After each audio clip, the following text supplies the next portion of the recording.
আসসালামু আলাইকুম। জনপদের খবরে আমন্ত্রণ জানাচ্ছি আমি রিদিতা রেজা। এখনকার এই সংবাদ আয়োজন একই সঙ্গে চ্যানেল আই এর ইউটিউব চ্যানেল এবং চ্যানেলের ওটিটি প্ল্যাটফর্ম আই স্ক্রিনে লাইভ স্ট্রিম হচ্ছে।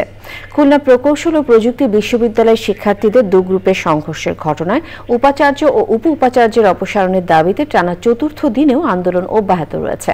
সকাল 11:30 থেকে ওয়েলফেয়ার সেন্টারের সামনে জড়ো হয়ে 12টায় ক্যাম্পাসে বিক্ষোভ মিছিল ও সমাবেশ করেছেন আন্দোলনকারী শিক্ষার্থীরা। পরে প্রশাসন ভবন ও কুয়েটের প্রধান ফটক ঘুরে শহীদ মিনারে অবস্থান নিয়ে সমাবেশ করেন শিক্ষার্থীরা। তারা বলেন 6 দফা দাবি বাস্তবায়ন না হওয়া পর্যন্ত তারা আন্দোলন চলবে। নতুন উপাচার্য ও উপ উপাচার্যের যোগদান না করা পর্যন্ত তারা একাডেমিক ভবনে ফিরবেন না।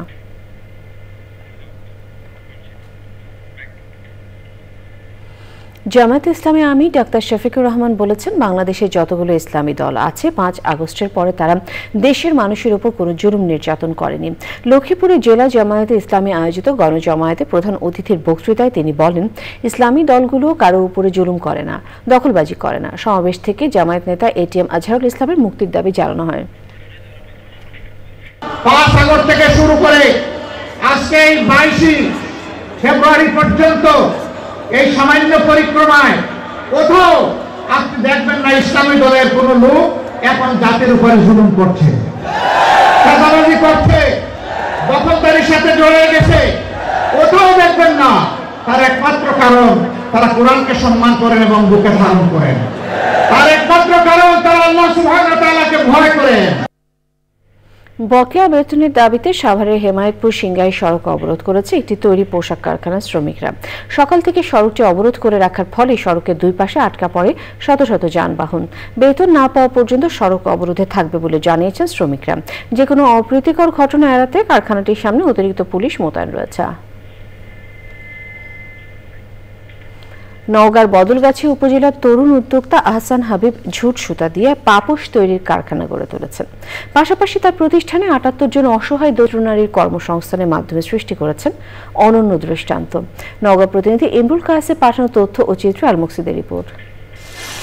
নওগাঁর বদলগাছি উপজেলার ভান্ডারপুর বাজারে 5 বছর আগে তরুণ উদ্যোক্তা আহসান হাবিব ছোট আকারে গড়ে তোলেন পাপোশ তৈরির কারখানা।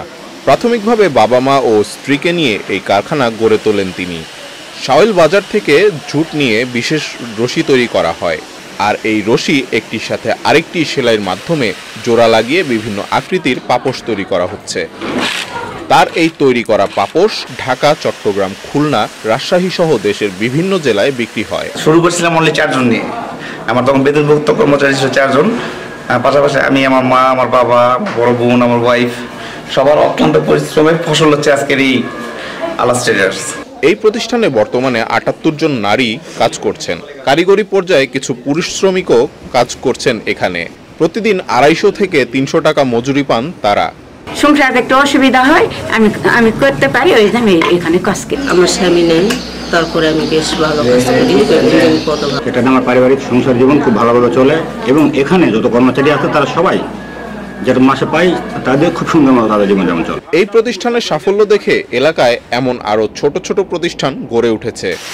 রেজিস্ট্রেশন এবং প্রয়োজনীয় প্রশিক্ষণ সহ সার্বিক সহযোগিতা দেওয়ার কথা জানালেন স্থানীয় বিসিক কর্মকর্তা। এটা যদি এক্সপোর্ট কোয়ালিটি করা যায় সেক্ষেত্রে অবশ্যই এটা বিদেশের বাজারেও এটাকে ছড়িয়ে দেওয়া যাবে আর কি। সেক্ষেত্রে আরো বড় পরিসরে তারা কাজ করতে পারবে এবং বড় একটা কর্মসংস্থানের একটা সুযোগ থাকে। তরুণ উদ্যোক্তা আহসান হাবিবের প্রতিষ্ঠানে বর্তমানে প্রতিদিন প্রায় 2000 পাপোশ তৈরি হচ্ছে। আল মুকসিদ, চ্যানেল আই। এবারে দেশের খবর নিয়ে প্রতিনিধি পাঠানো তথ্য ভিডিও চিত্র আল মুকসিদের রিপোর্ট। তারুণ্যের উৎসব উপলক্ষে চাঁপাইনবাবগঞ্জে 10 দিনব্যাপী বিসিক উদ্যোক্তা মেলা চলছে। উদ্বোধন করেন রাজশাহী বিভাগের অতিরিক্ত বিভাগীয় কমিশনার হাবিবুর রহমান। চুয়াডাঙ্গা জেলায় বিএনপির জনসভা হয়েছে। প্রধান অতিথি ছিলেন চেয়ারপারসনের উপদেষ্টা আমানুল্লাহ আমান। কক্সবাজারে জেন্ডার সমতা এবং সামাজিক অন্তর্ভুক্তিকরণ প্রকল্পের অবহিতকরণ কর্মশালা হয়েছে। প্রধান অতিথি ছিলেন জেলা প্রাথমিক শিক্ষা কর্মকর্তা শাহিন মিয়া। জামালপুরে জেলা বিএনপির জনসভা হয়েছে। প্রধান অতিথি ছিলেন চেয়ারপারসনের উপদেষ্টা পরিষদের সদস্য মোহাম্মদ জহুরুল হক শাহজাদা মিয়া। ঝালকাঠিতে তাঁতি দলের প্রতিষ্ঠাবার্ষিকী উপলক্ষে সমাবেশ ও আলোচনা সভা হয়েছে। প্রধান অতিথি ছিলেন জেলা বিএনপির আহ্বায়ক অ্যাডভোকেট মোহাম্মদ সৈয়দ হোসেন। তারুণের উৎসব উপলক্ষে ঝিনাইদহে আইসিটি বিষয়ক উদ্ভাবনী মেলা হয়েছে। উদ্বোধন করেন জেলা প্রশাসক মোহাম্মদ আব্দুল আউয়াল। কুড়িগ্রামে নিত্য প্রয়োজনীয় পণ্যের মূল্য বৃদ্ধি সহনীয় পর্যায়ে রাখা, আইন শৃঙ্খলা পরিস্থিতির উন্নতি সহ বিভিন্ন দাবিতে জনসমাবেশ করেছে জেলা বিএনপি। প্রধান অতিথি ছিলেন বিএনপির চেয়ারপারসনের উপদেষ্টা আব্দুস সালাম। মৌলভীবাজারে আনসার ও ভিডিপির জেলা সমাবেশ হয়েছে। প্রধান অতিথি ছিলেন আনসার ও ভিডিপির উপমহাপরিচালক মোহাম্মদ জিয়াউল হাসান। নওগাঁয় আনসার ও ভিডিপির জেলা সমাবেশ হয়েছে। উদ্বোধন করেন আনসার ও ভিডিপির রাজশাহী রেঞ্জের উপমহাপরিচালক অশিস কুমার ভট্টাচার্য। ময়মনসিংহের তারাকান্দায় বিএনপির কমিটি বাতিলের প্রতিবাদে মানববন্ধন করেছে উপজেলা বিএনপির নেতাকর্মীরা।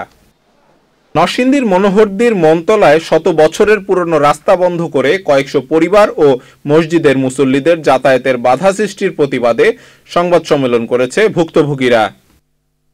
নোয়াখালীর বেগমগঞ্জ উপজেলার চন্দ্রগঞ্জ কারামতিয়া কামিল মাদ্রাসার বার্ষিক ক্রীড়া প্রতিযোগিতা ও অভিভাবক সমাবেশ হয়েছে। সভাপতিত্ব করেন মাদ্রাসার ভারপ্রাপ্ত অধ্যক্ষ মোশাররফ হোসেন। সাতক্ষীরার তালা উপজেলায় ভূমিদস্যু ও মামলাবাজদের বিরুদ্ধে মানববন্ধন ও বিক্ষোভ মিছিল করেছে বৈষম্য বিরোধী ছাত্র আন্দোলন ও নাগরিক কমিটি।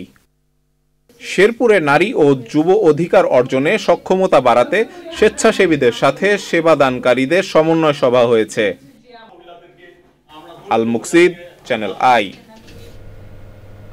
রাজশাহী বিশ্ববিদ্যালয়ের first international student conference and research fair শুরু হয়েছে। ইউনিভার্সিটি রিসার্চ সোসাইটির আয়োজনে উদ্বোধন করেন বিশ্ববিদ্যালয়ের উপাচার্য অধ্যাপক ডক্টর সালেহ হাসান নাকিব। 5টি দেশে 24টি বিশ্ববিদ্যালয়ের 1000 গবেষক শিক্ষক এতে অংশ নেন। মেহেদী হাসানের সভাপতিত্বে উদ্বোধনী অনুষ্ঠানে বক্তৃতা করেন ব্র্যাক বিশ্ববিদ্যালয়ের উপাচার্য অধ্যাপক ডক্টর সৈয়দ ফরহাদ আনোয়ার এবং রাজশাহী বিশ্ববিদ্যালয়ের মাইক্রোবায়োলজি বিভাগের অধ্যাপক। ফেয়ারে 500 গবেষণাপত্র জমা পড়েছে। এই international student conference and research ফেয়ারের মিডিয়া পার্টনার চ্যানেল আই।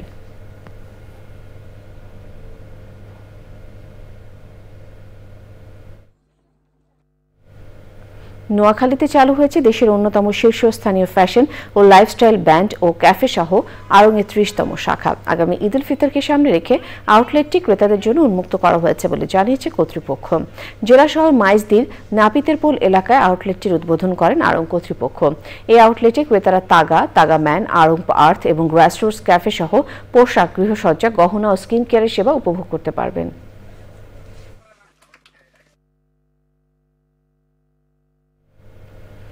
এবারে দেশে বিভিন্ন স্থানে অনুষ্ঠিত হওয়া খেলার খবর নিয়ে প্রতিনিধি পাঠানো তথ্য ভিডিও চিত্রে মইনুল হাসানের রিপোর্ট। টাঙ্গাইলের বাসাইলে জাতীয় প্রাথমিক শিক্ষা পদক প্রতিযোগিতা হয়েছে।